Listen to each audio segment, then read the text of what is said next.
Habari wanafunzi, leo nakwenda kukufundisha kuhusiana na Newton Law of the Motion. Leo tunakwenda kujifunza kuhusiana na Newton Law of the Motion, topic yetu ya physics form 2. Tukianza na Newton, hili ni jina la mtu anaitwa Sir Isaac Newton. Alijaribu kutoa law zikielezea motion. So let us proceed. Ngoja tuendelee sasa katika Newton Law of the Motion. Kabla ya kuanza tujifunze kuhusiana na kitu kimoja kinachoitwa net force. Tukisema net force tuna maana gani?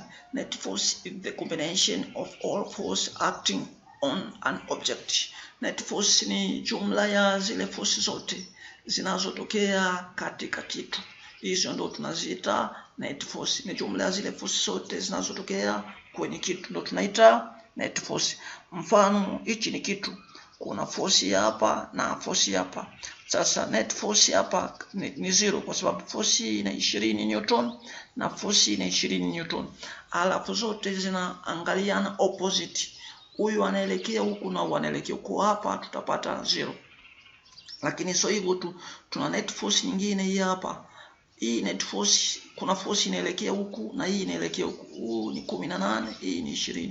Utakuta hii force ya 20 inayosukuma itamshinda huyu hapa 2. Hiyo 2 ndio tunaita net force. Lakini sio hivyo tu, kuna force 2 upande huu. Huku kuna force ya 8, alafu kuna force ya 14. Sasa hapa vile vile tukitafuta net force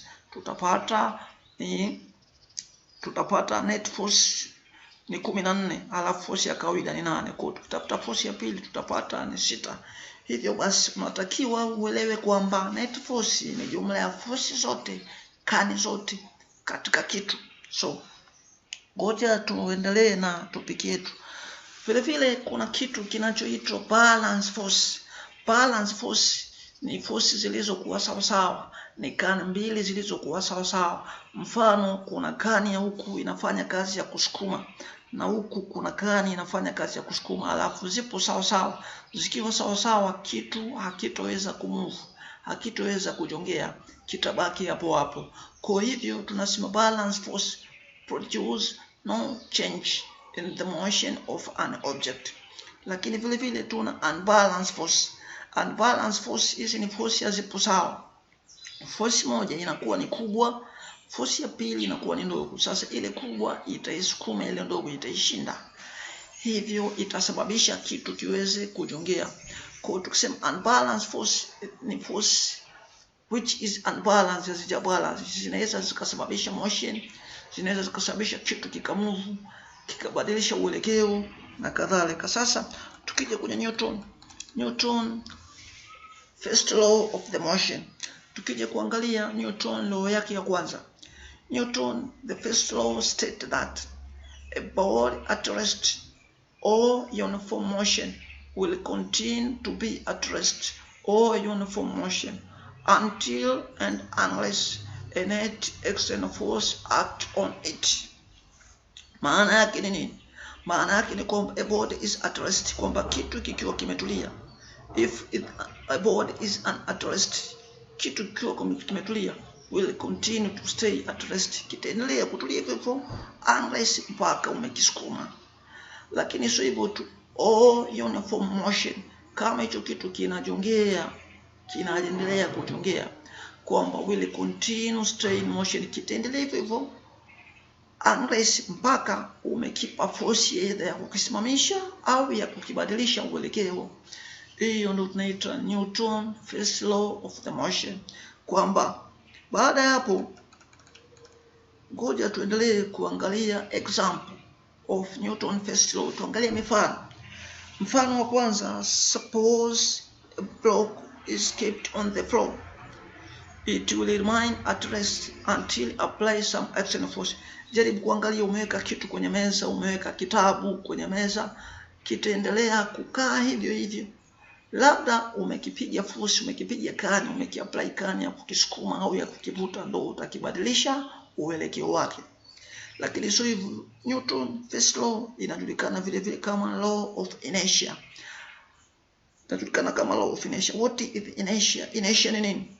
Definition ya inertia inatuambia kwamba if an object tends to resist the change in motion or continue moving in uniform motion, kwamba ni ile hali ya kitu kuendelea kimebakia kimetulia hivyo hivyo bila kujongea, au kikaendelea na mwendo wake ule ule. Hiyo ndio tunaita inertia, na kitabadilika mpaka umekiapply force, umekiapply can yote ya kukisukuma ya kukipushi utakibadilisha. Na inertia hii inategemea mass of the body, inategemea uzito wa kitu, kwamba kitu kikiwa ni kizito sana basi kitakuwa kina inertia kubwa ukilinganisha na kitu kidogo. Kwa kifupi ni kwamba inertia ni hali ya kitu kuendelea kubakia vile vile, either kama kimerest kimetulia kibaki vivyo, au kama kipo katika motion kiendelee na uelekeo wake ule ule. Labda ukiapply force ya kukibadilisha uelekeo wake, hapo ndo utakuwa umebadilisha. Na ndo just first law of the motion inatuambia kwamba a body is at rest, kitu kitaendelea kuwa rest, or uniform motion kitaendelea kujongea vile vile until external force is applied. Labda apply force yoyote ya kuweza kubadilisha ule uelekeo. So let us see about the Newton's second law. Koja tuangalie kuhusiana na law ya pili ya Sir Isaac Newton. First law, hilo ya pili imejaribu kutuelezea kuhusiana na force, definition ya force. Force ni nini? Kani ni nini? Ndio law ya pili. Sasa kabla ya kuanza kuelezea force ni nini, tuangalie Newton katika law yake ya pili alituambia kwamba force is experienced by the body, kwamba force ya kitu is directly proportional, inategemea the rate change of momentum, inategemea na mabadiliko ya momentum, inategemea na mabadiliko ya uelekeo. Ndio tunaita kwamba force inategemea momentum, ambao momentum ni ukichukua mass ukazidisha na velocity na mwendo kasi unapata momentum. Hivyo the rate change of momentum, kiwango cha mabadiliko ya momentum, kiwango cha mabadiliko ya masi ukizidisha na velocity is directly proportional, kinawiana na force. Ina maana kwamba force ikiwa kubwa basi na momentum itakuwa kubwa. Kitu kitabadilika uelekeo, kitabadilika mwendo kasi, kitabadilika uelekeo.